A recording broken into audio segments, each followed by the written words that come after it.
Jason, cue the comments that say, you guys are just clickbaiting behemoths. Wow, As the that's a great title... word. Spell behemoth. Nope. As the title states, you will not believe who Ronaldo has left out of his starting 11. He left out... Believe it? Oh, we're not titling it that. Do you believe it? No. It's going to get views. I don't care. No. You don't care about views. God. That doesn't care about views. End clickbait today. Jesus Christ. End clickbait every It's day. destroying the world slowly. First of all, you're talking about the Brazilian Ronaldo. Oh, we're trying to fool them into thinking it's Cristiano. No, I'm joking. Right. It's the original. It's the original. It's the OG. It's the OG Ronaldo. And Francis, let me know if I got the formation down correctly. It was a 4-4-2 that he wanted to make, by the way, via themirror.com. Take a look here. Here's the formation that Brazilian Ronaldo feels is the greatest starting 11 of all time. Bam. You won't believe. Did I do it right? No. Did I set it up correct? That's how he said to do it. Yeah. It's, okay, so you've got it generally right. First of all, that back four, holy shiza. Roberto Carlos and Cafu would switch. Fuck. That's about it. But you're on point. I mean, Cannavaro, Maldini, two Italians, happen to play relatively in the same era. Cannavaro, the smaller of the two, would read the game like he was reading The Guardian on a Sunday afternoon. He was a phenomenal footballer. Maldini, I said, the best number 3 of all time. He actually took over from Roberto Carlos. He was a wizard. He was a wizard. He was a wizard. Maldini? Maldini. He was? Yeah. He is his trophy cabinet is stacked. He has Serie A's, he has Champions Leagues. Unfortunately, no World Cup for Maldini. It wasn't his time, unfortunately. So as we can see, it's an Italian and Brazilian back four. Buffon, I have stated, is the best goalkeeper of all time. It came under some scrutiny, but either way, the right and left back, Jason, that is exactly the two that I stated should be everyone's fullbacks when it comes to it. Carlos and Cafu, both World Cup winners. Roberto Carlos played alongside Ronaldo at Real Madrid also. Tried for a little bit of time. Close to him with club and country. But the midfield, Jason, would you mind that midfield in a FIFA game? I don't know if you could actually put together a better midfield of all time. I was looking back historically, and I mean, just the domination that would insist. First of all, I feel like Messi would still play a little bit more up. Yep. Even though it really makes more sense to make this a 4-3-3 and put Maradona, Pirlo in the middle, and Zidane on one of the wings, and then put Messi in front of those three, or a 4-3-1-2. Makes sense if you still want a pairing, because the pairing of Brazilian Ronaldo and Pele, there's not enough dangles in the world.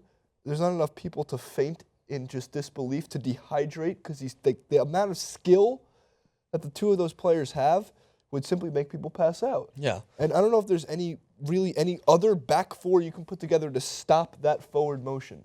Well, it's funny. It's one big L1 X FIFA pass. Yeah.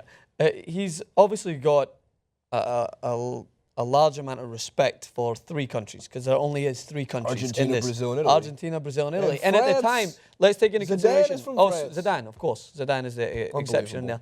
But let's take into consideration the era in which Ronaldo played in his prime. And I was actually surprised, by the way, you're going to be in disbelief, Jason. I'm surprised that this player's included. But Pirlo, because I thought that Pirlo actually came into his own in his Juventus years. That's not saying he wasn't talented at AC Milan in the previous times where he was most likely playing alongside Ronaldo and playing against Ronaldo. But I thought once Pirlo went to Juventus and was playing up against the wall because people thought he was past it, that's where I thought Pirlo, my God, he was phenomenal. And he was amazing for Italy as well in that World Cup win. There's no doubt about it. But I guess you could technically take out Pirlo, play a 4-3-3, and put Cristiano Ronaldo in there. But I don't say I guess. That's probably what you should do. This is why I'm a little confused, because he's got players in there that he's played with, but he's also got players in there that are just legends of the game, which, again, are staples when you start an 11. You've got to put Maradona and Pele in there. He's obviously watched them closely. He's took a lot of inspiration from Pele. He's a Brazilian god. And then when I'm thinking about players that he played with, you could make a case for Rivaldo in there, who was one of the main reasons why Ronaldo was able to thrive in that Brazil team. Rivaldo was phenomenal alongside him, playing deeper in the midfield role. So there is a lot of questions in there. I think the big one is, which I was alluding to at the start, is there's no Cristiano Ronaldo. Cristiano Ronaldo has carried on the Ronaldo name at Real Madrid. Ronaldo started that name. He was largely viewed as the best, most gifted striker ever, even with Pele, Maradona. I'm talking about just sheer talent as a number 9. Often viewed as one of the most gifted. There's a case in there that people will ask him, why isn't Raul in there? You played alongside Raul. He is one of the all-time top goal scorers in Spain and for Real Madrid. None of the Invincibles.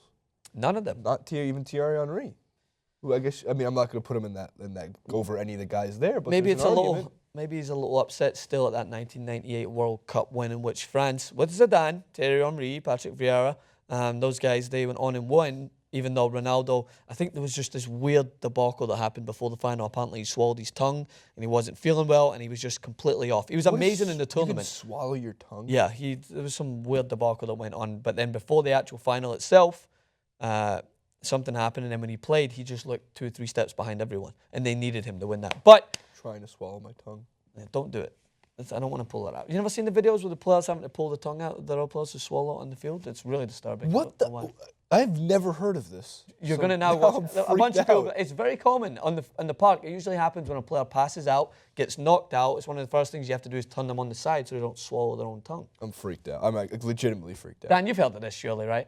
No. All right. Anyway, either way, Ronaldo, the OG Ronaldo, starting 11, caused a little bit of controversy. Of course, most CR7 fans were upset that he wasn't included in this. Ronaldinho as well, another one. But it just so happens that everyone's starting 11 is going to be different because there is tons of footballers in this world who people take a liking to. Zidane will always be in mine. I'll always have him in my top 5 greatest players of all time. That doesn't mean that he was better than Cruyff. It doesn't mean that he was better than Beckenbauer or Eusebio. It's just my preference.